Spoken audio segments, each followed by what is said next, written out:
This right here is a Honda Rincon 650, early 2000s, like 2003, I believe. You might be thinking it's a little rough, and it is. This was purchased as a parts machine. The owner said, well, why not see if it runs? We got it running. The engine didn't sound that great, though. I'll show you here. As you can hear, it started up pretty good. Definitely has a noise in the engine.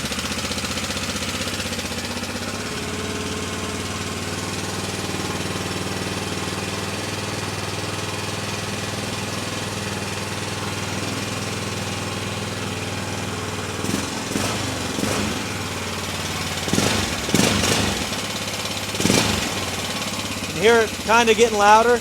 It may be just a valve adjustment. To me, when I first heard it, it sounded like a timing chain. So it could be the timing chain. So definitely some not so good noises coming out of the engine. Tore it apart. I'll show you what I found. All right. So, the first thing I noticed when I tore the top end off was the cam lobes were getting eaten away at. They were not horrible yet, but these Honda Rincons are known to do that. They'll eat them up. So I did discuss that with the owner, and he said, yes, let's go ahead and replace that. You can see this side was starting to get eaten up more, but I've seen a lot worse.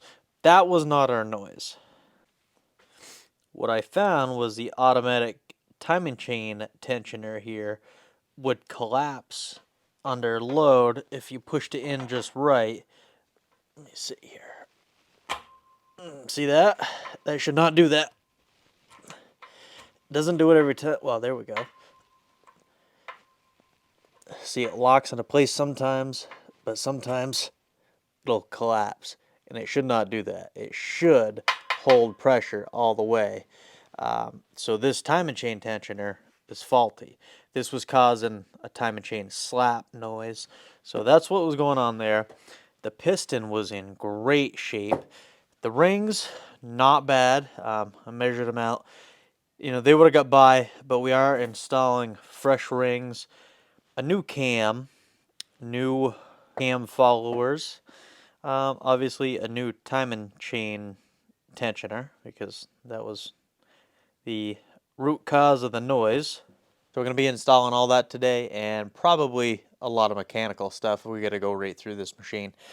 The one thing this thing's got going for it, obviously it ran pretty well, just that noise, and it shifted great. The transmission was good on this thing. Shifted with the push button, the electric shift, and in auto.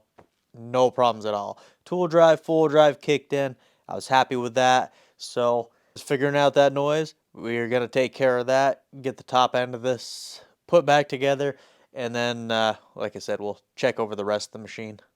Here's our cylinder I pulled off that thing. As you can see, the cross hatching is still on there, and it is in beautiful shape. I didn't even touch that at all. I just scrubbed it with a little WD-40, and it's just like new. That thing has zero wear. Like I said, the piston was in great shape. We are going to throw a new set of rings in.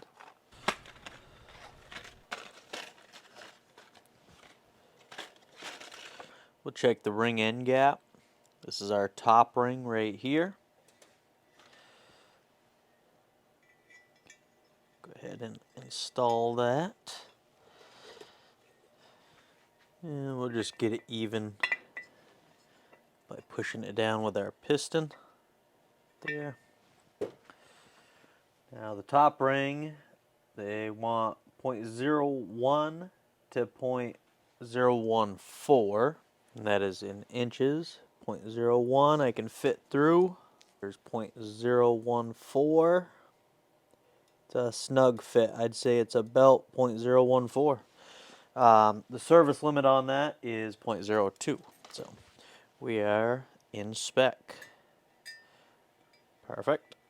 No filing that one down. We'll check our second compression ring.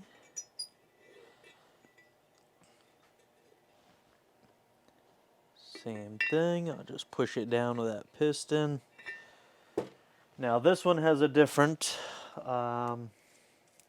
measurement, 0.016 to 0.022. 0.016. Fit that through. 0.022. That one's not going in there. So that is in spec as well. Now these lower oil rings, these can be a little hard because they're kind of flimsy, but we'll get them in there the best we can. We have a very wide limit on here. We got 0.008 to 0.028. Now that's definitely a bigger gap than what I've had. So I'm just going to go right ahead and check 0.025. We'll check that first. It's not quite that big. Hard to say. Like I said, it keeps moving. Pretty close though. 0.02.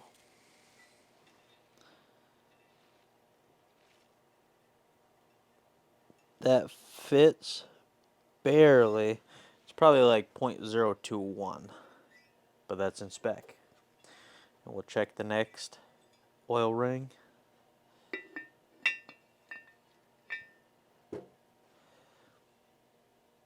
Very flimsy. Just going to go ahead and try that 0.02. That feels a little snug, but I did fit in there 0.022.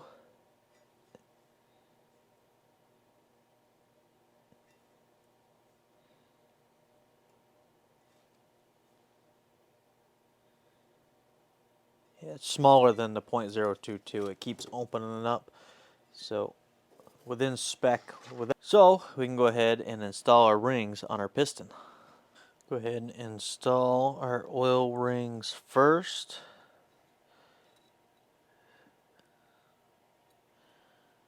That in there.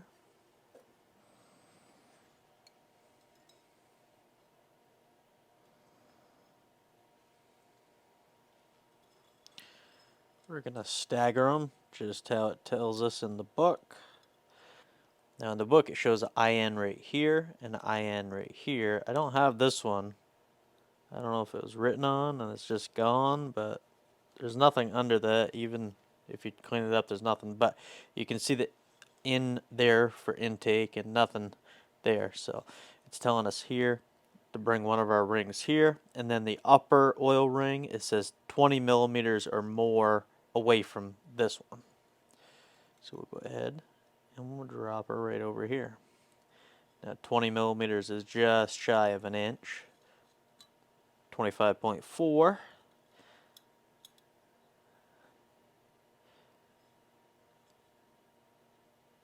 Would be an inch. So we're plenty far away there. We're going to take our second ring with the RN and then lettering usually always facing up. We're going to drop that in there carefully. Spread that apart.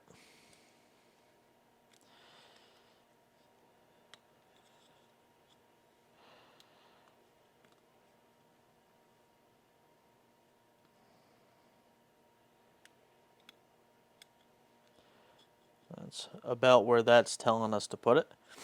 Now we're going to take our upper compression ring. There's a light R right there. And we're going to install that one.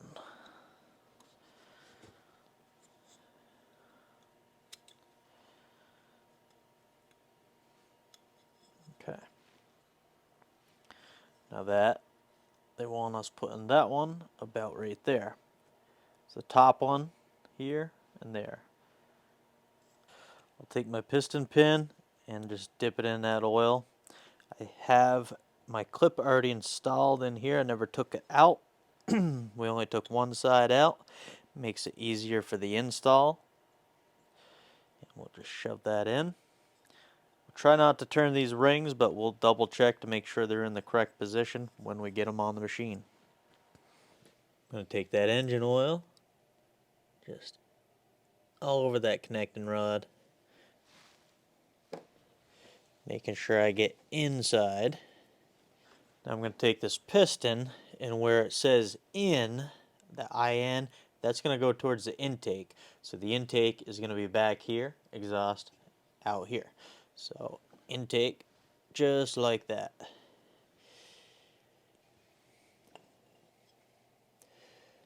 Get this down on there.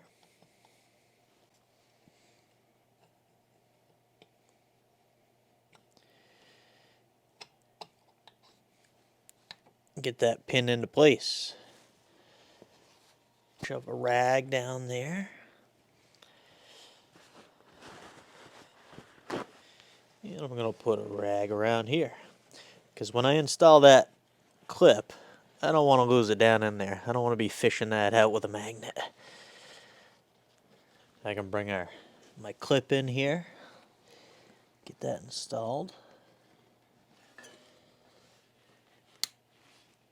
That's what you always want to hear. Nice click. Double check. Make sure it's in there all the way. Right. Now we can get rid of these rags. Make sure we clean up anything that's on the gasket mating surface. Once we get that extra clean, we can drop our new base gasket down.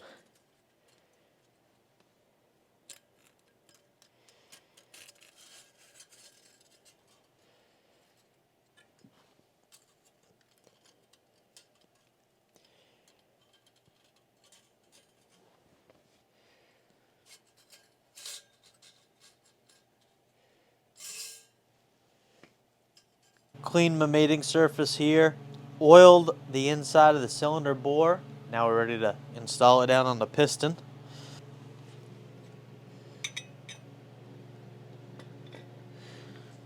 Get this started.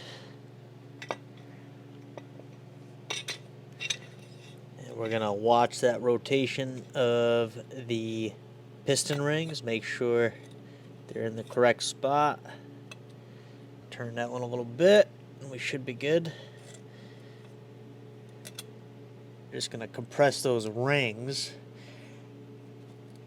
push the cylinder down on. Once you're sure your rings are all inside that cylinder bore, then you can bring her down.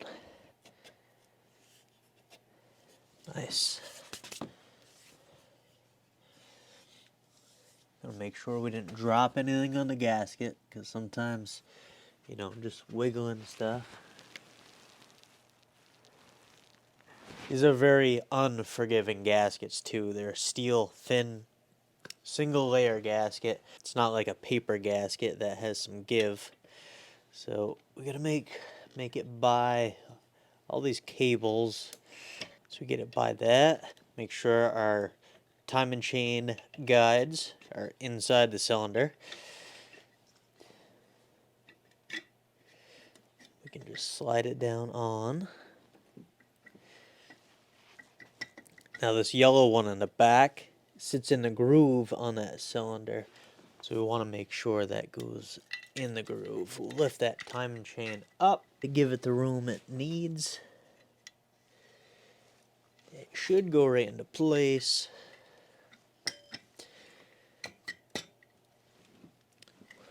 No forcing at all.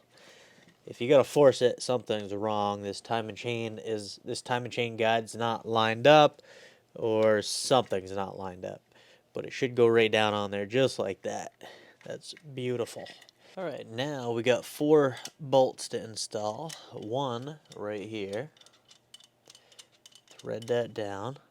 And then there's 3 on the outside of this cylinder. 1, 2, and 3.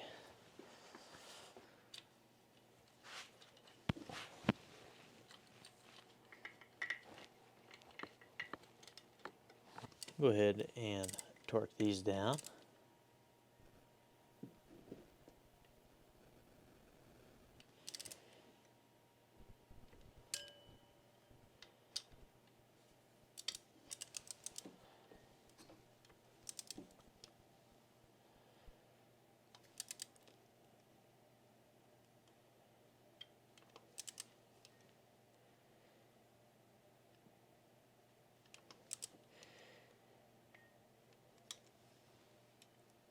the outside.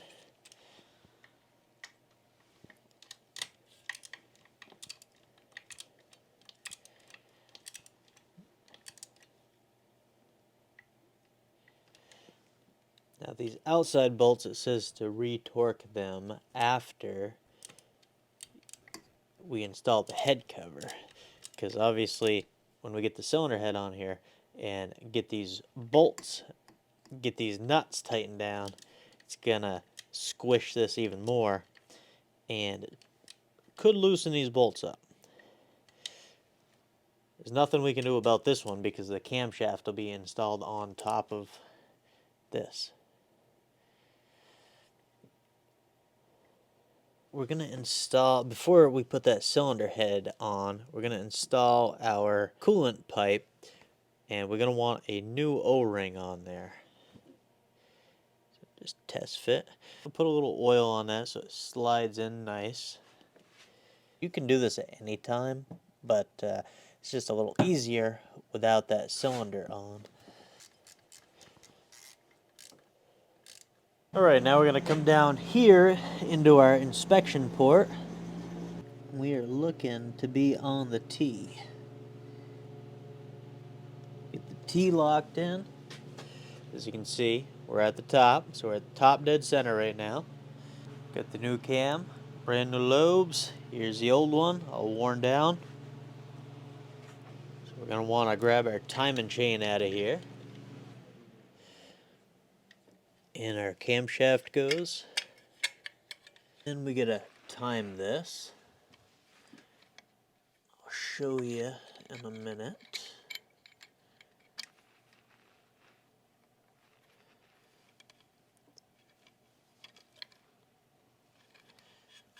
Looks like we're one tooth off. It looks good.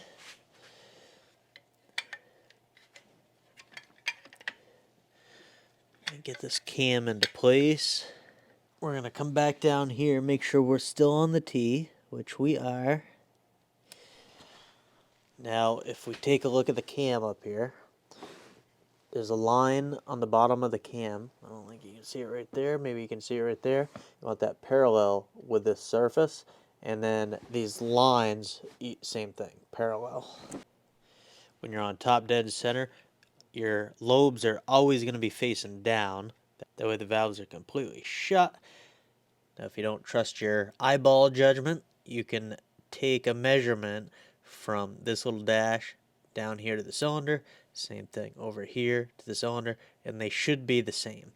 Now, remember, we don't have a timing chain tensioner in here yet, so that's going to be putting pressure over here. So when you do your measurement, make sure you're pushing on the timing chain this way, because that's going to give you a more accurate reading. Or you can bolt everything down, put the tensioner in, and then double check. Go ahead and install our 4 bolts for the cam holder. Now this is a very good design for the cam. It's on ball bearings on each side, so that's going to last a long time. Now if you look at a lot of the newer machines, cams don't actually have any bearings. What they do is the bearing is actually the aluminum case on the cylinder head, and any lack of oil, it's the first thing that gets taken out on a lot of the machines. I know the Yamahas are like that, the Suzuki's, a lot of the machines are like that. Some of the old Hondas were too. Anything that had the overhead valve, overhead cams, like the earlier versions, the 350s, the 300s, they had the same setup where your cylinder head and the head cover was basically the bearing material, and it was aluminum. It's a cheaper way to do it for sure, but I don't think it's as rugged or long lasting as a set of ball bearings. And then we'll just go ahead and torque these down.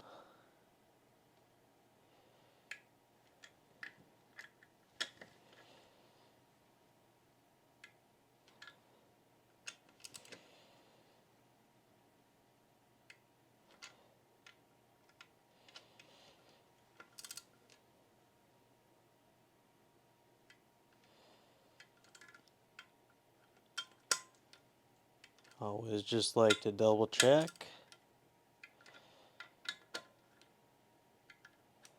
Beautiful. Alright, so now that we get this tightened down, we can put our time and chain tensioner in. Alright, right here we got a brand new tensioner. I got the bolt out of it because we're going to have to screw that in to set the tension. Now, I double checked. I put this against the steel beam and I pushed on it and I couldn't get it to collapse like the last one. So this one should be good. We'll get this in here. Get the bolt started. I don't want to tighten it up because I need to take the tension off the tensioner. Once we get those bolts started, then I can come in here with a flathead screwdriver and we can just wind it on it and you can see it being pushed in. Once it's all the way in, then we can tighten her up.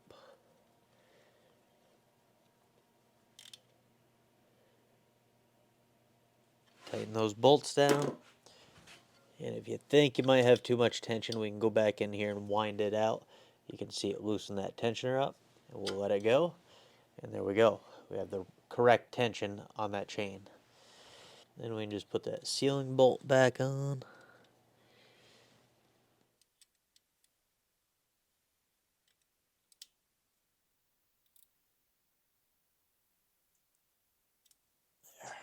Okay, time for the head gasket. Just want to double check, make sure everything is nice and clean. There's nothing on the mating surface. Get that down on there. Sneak it by this cable.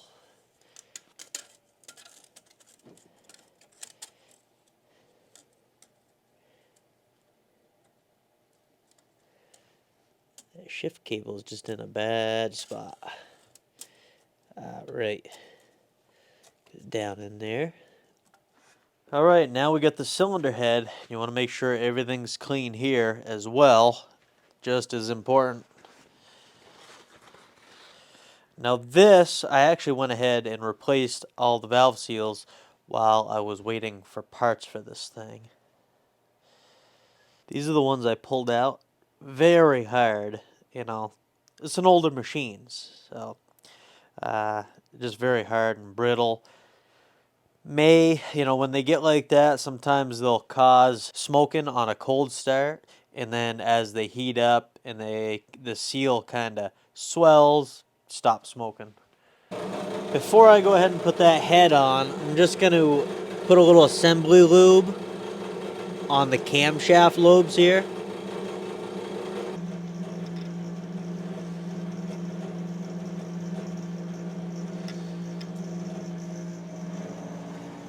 Now I can go ahead and drop this down on. Once again, you gotta watch out for that cable.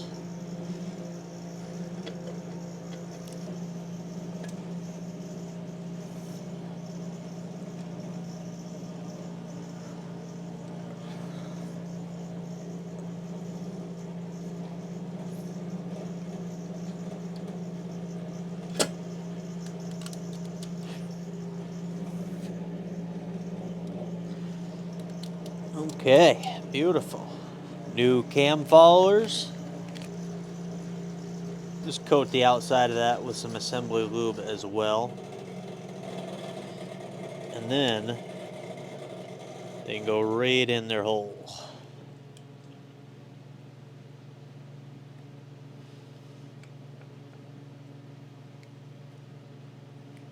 Twist. Make sure we get lube on there. And our push rods.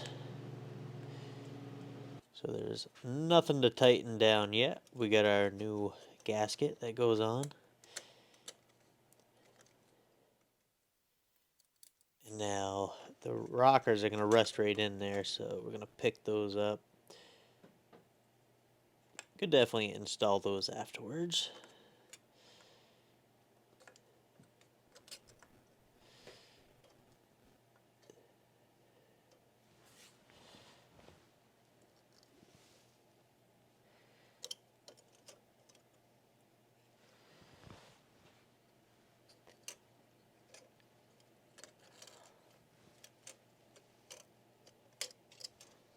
Now with our rocker cover, we're going to want to push these rockers all the way down. Go ahead and install that cover. Now you got to be careful because you want your push rods to end up in the correct positions on these rockers. So kind of wiggle them back and forth. They should go into place.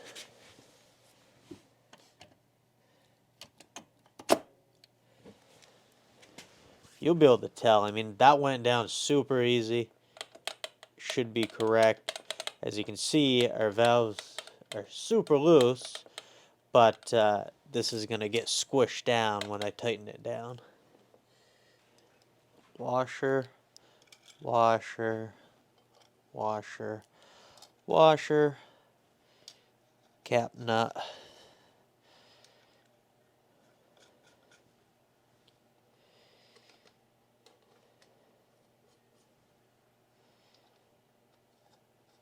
So the 3 with the copper washers go right here. 1, 2, 3. Just hand start everything. These ones down here. 2, 3. Actually gonna put these in with a magnet. 4.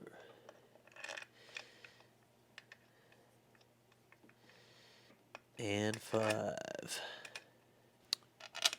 We got 1, 2. 2 smaller ones with the copper washers go right there. 1, 2 inside the valve cover. Now we got a lot of bolts here that we don't want to forget, so we got to go through each one, torque them down.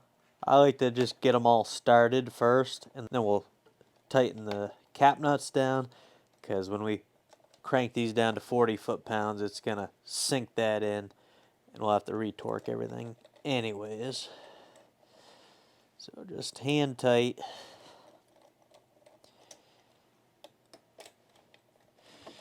Oh yeah, you know what? That one and that one.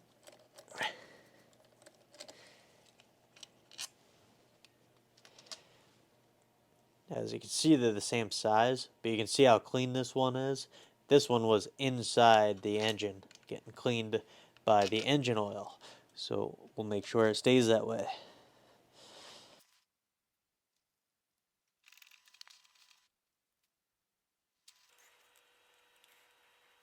Okay. Go ahead and torque these down to 40 foot-pounds. Slowly tighten them to begin with. I'm not torquing them yet. Get the torque wrench set to 20 foot-pounds right now. But like I said, just kind of torquing them evenly till we get somewhat close. Still sucking in, as you can see. There's not much resistance. There we go. We're starting to get somewhere.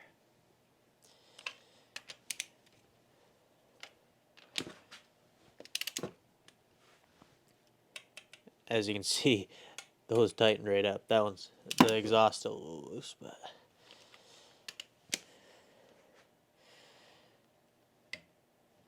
okay, 20 foot-pounds.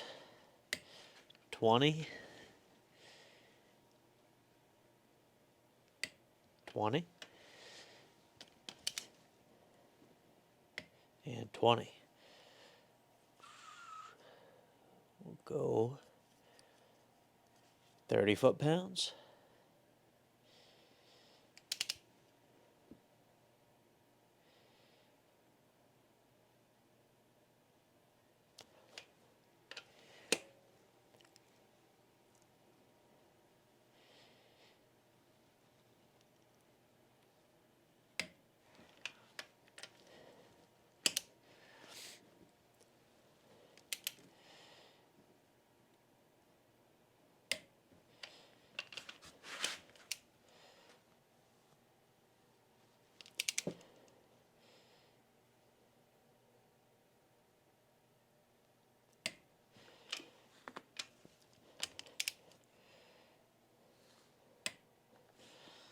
And our final torque, 40 foot-pounds.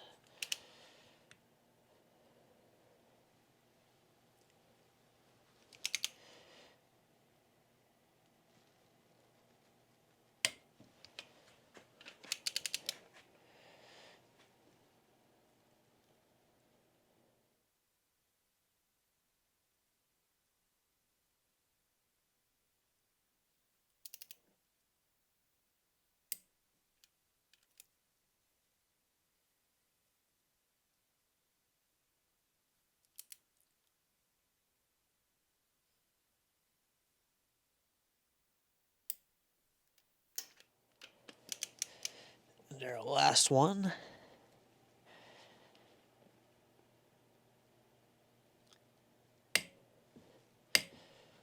Okay, 40.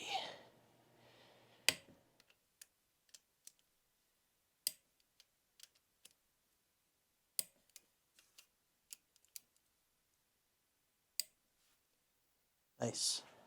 Now I'll just start from the center and work my way out. As you can see, these loosened right up.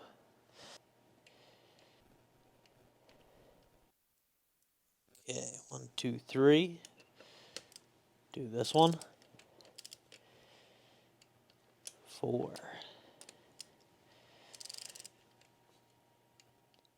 5. Skipping the 10s. Gonna keep with the 8mm socket. 6. 7. 8.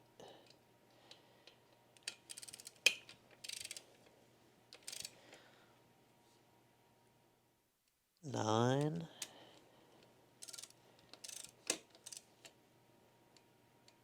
10.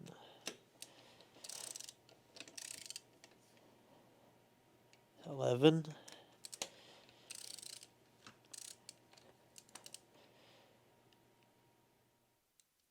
12. And now we're going to do the 3 down here.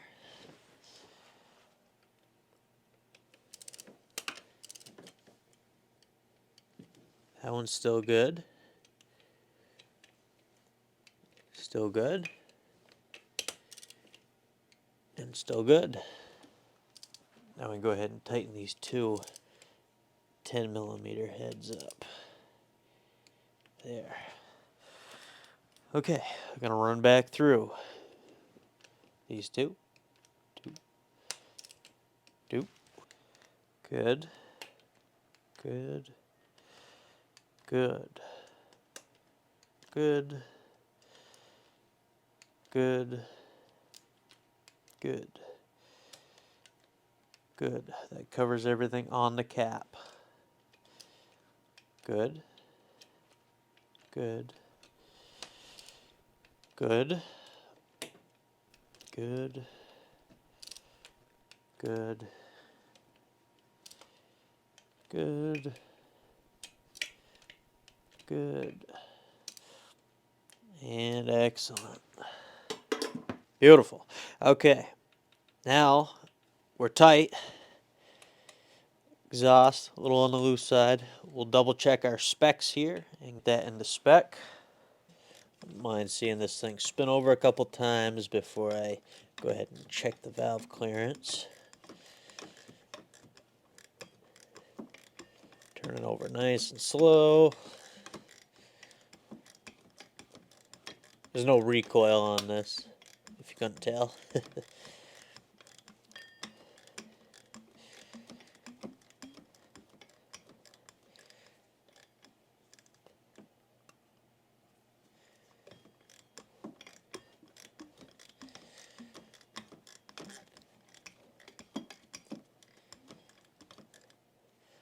I'll put it back on top dead center. There. Okay, we're looking for 6/1000 of an inch on the intake. This is 7. Can sneak it in, kinda, not really. This is 5.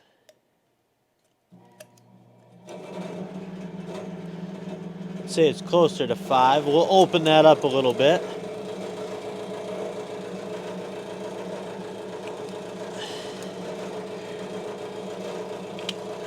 If you're wondering what that noise is, it's my heater. It's getting cold out.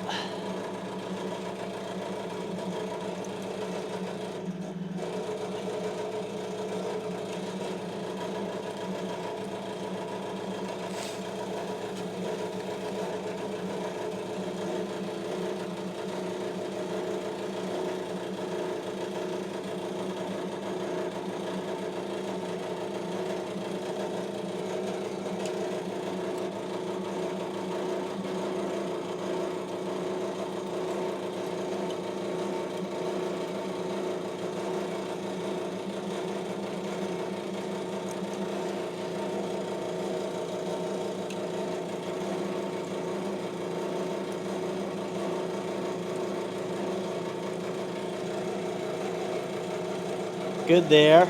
We're looking for 13 thousandths on exhaust. So 0.013. And we don't have quite that much.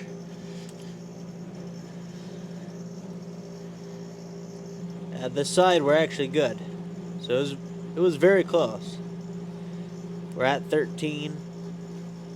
We're at 13 here. We were a little bit off on that side. Now we're set to 6 on that, 13 on that. We're good to close this up.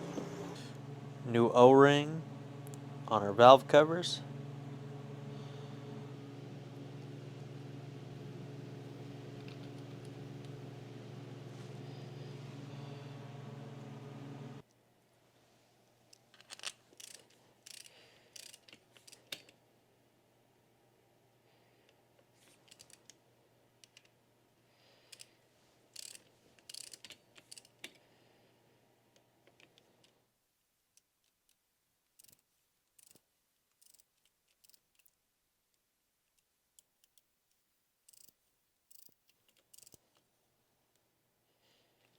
Well, I'm going to get the rest of this back together.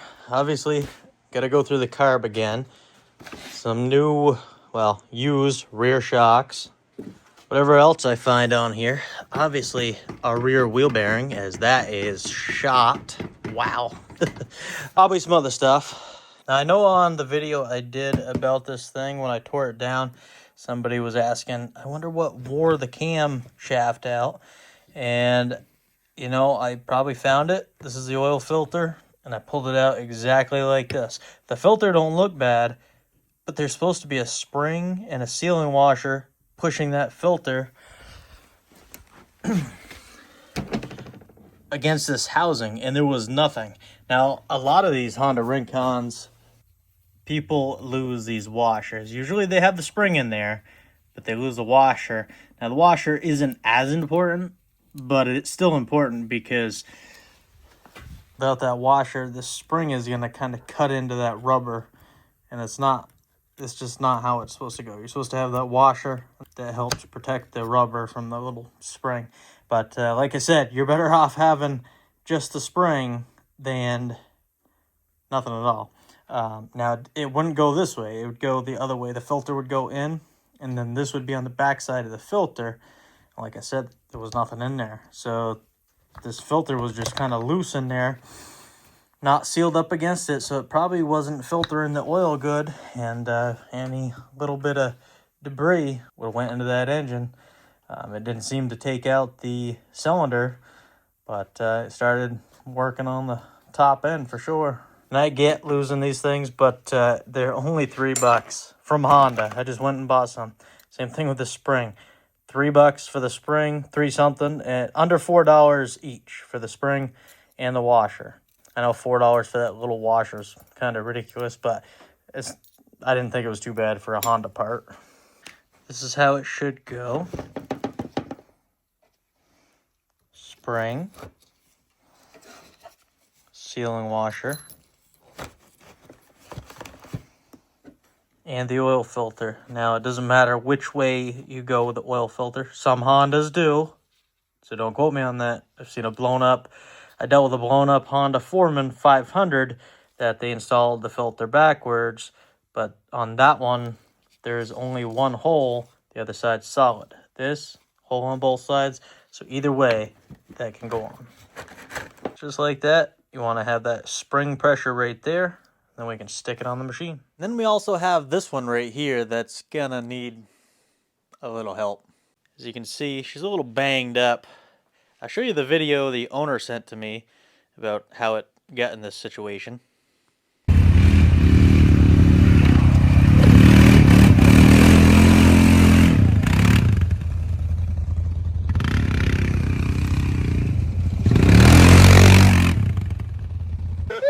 Dude, what is your problem? Oh, shit. That dude's crazy. As you can see, she took a little tumble down the hill. So anyways, this thing still runs. It's got a few issues, but we gotta check it over, see what we're doing. Definitely some cosmetic stuff going on here that's bent up. This wheel is cocked pretty bad. As you can see, we'll jack that up. I don't know if it's the bearing, bushings, what's going on. Gotta fix the headlight and the bumper. I think he's got another one of these. This thing's all banged up. Handlebars are a little tweaked. Definitely needs an alignment. He's got some new hand grips. It's got some nice Kenda bear claws on this thing. Front ones are on backwards, but oh well. This side is mostly undamaged. More on the other side. We got a little work to do to this thing. Jacked her up in the air. As you can see, the wheel straightened right out. Got a pretty bad wheel bearing there. And then over here as well, that one's not much better. I think it's the bearing, not the bushings. Oh yeah, definitely the bearing. As you can see, that CV shaft wiggling in there. This one, same way. Definitely the wheel bearings. Jack the back up, see how that is.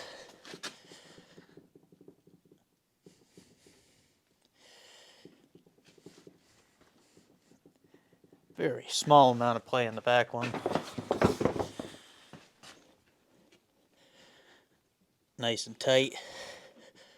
No movement.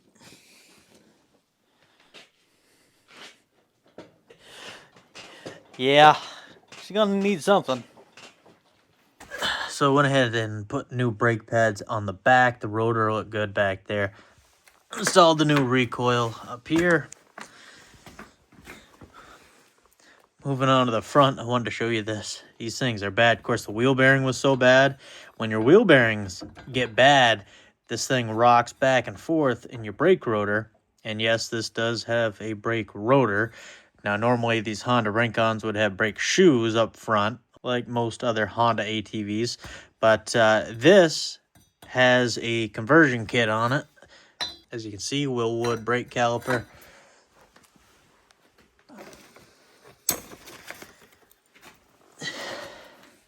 But yeah, so when your wheel bearings get bad, you might just think, well, I got to replace the wheel bearing.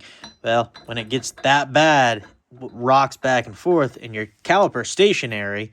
So it's going like this, which ends up tearing up your brake pads pretty bad. As you can see, there is no pads left. It's down to steel. And then obviously the brake rotor is chewed up as well. And the other side wasn't as bad, because the bearing's not as bad, but it is still bad. These things are pretty chewed up as well. The rotor is actually, it's rusty, but it's not chewed up like the other one. But the owner of this thing went ahead and purchased a whole new kit. Now, I looked up parts for this, and this, I believe, is a high lifter kit from what it looked like online, and they want $150, $130, something like that, just for a set of brake pads. And I couldn't even find the rotor, the replacement rotor for this kit. So yeah, I don't know, maybe you could use any rotor, but the owner already went ahead and purchased this whole kit for this machine. He obviously knew there was a problem here. We have two new calipers, and it's definitely a different design. These actually look like Polaris brake pads. I've done a lot of Polaris brake pads, and yeah, they look very similar to that. Arctic Cat runs a very similar brake pad as well. Might not be the same, but it looks close. Anyways, it looks much closer than this type, as you can see. So definitely a different caliper. We'll use this, and then we have new rotors, so that's good. I have been having a blast right here. I finally got the brake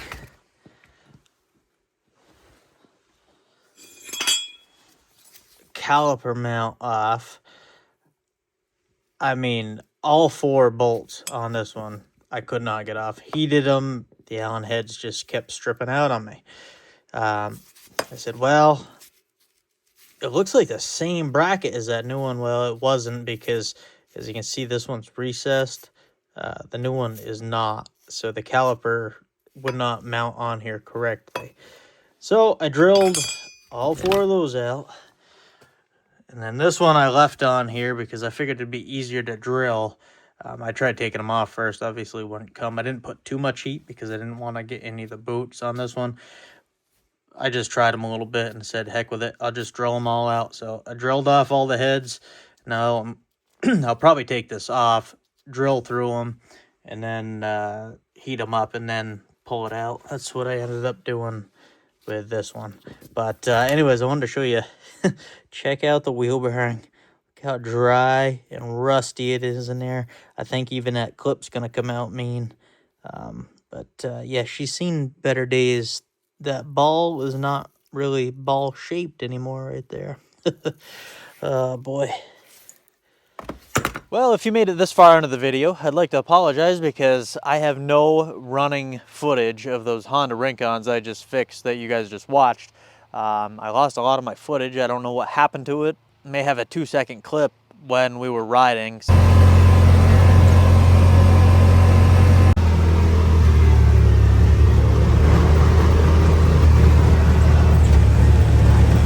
So the owner of those, he owns 4 Honda Rincons, and he has a Honda 4Trax 300. Anyways, he lives 4.5 hours south. So he came up, this was last weekend at this point. He came up, and I told him, you know, if you're going to come all the way up, why don't we take a little ride? He loves to ride. He brought one of his buddies up, and they both took the Honda Rincons. We went over to my friend's house there, Justin, and we took off and did some riding. Did a pretty decent ride. I took the R-Max, and they had the wheelers. I wished I had a wheeler, but I didn't have anything ready to go. Anyways, we did a pretty good ride. The machines went pretty good. Yeah, unfortunately, I don't have. I didn't take a video of anything we did up there, but before that, I did a test ride on both those machines, like I usually do, and I just don't have anything. Anyways, I got a couple of machines here we're going to be working on. You guys will see these here in the future. A Polaris Sportsman 6x6, and then that beautiful Polaris Sportsman 1000. Love the looks of that thing. This thing's pretty cool too, but I don't know, I really like the color and everything about that machine. But yeah, those will be coming up, and hope you enjoyed the repair anyways on this video, and I'll catch you on the next one.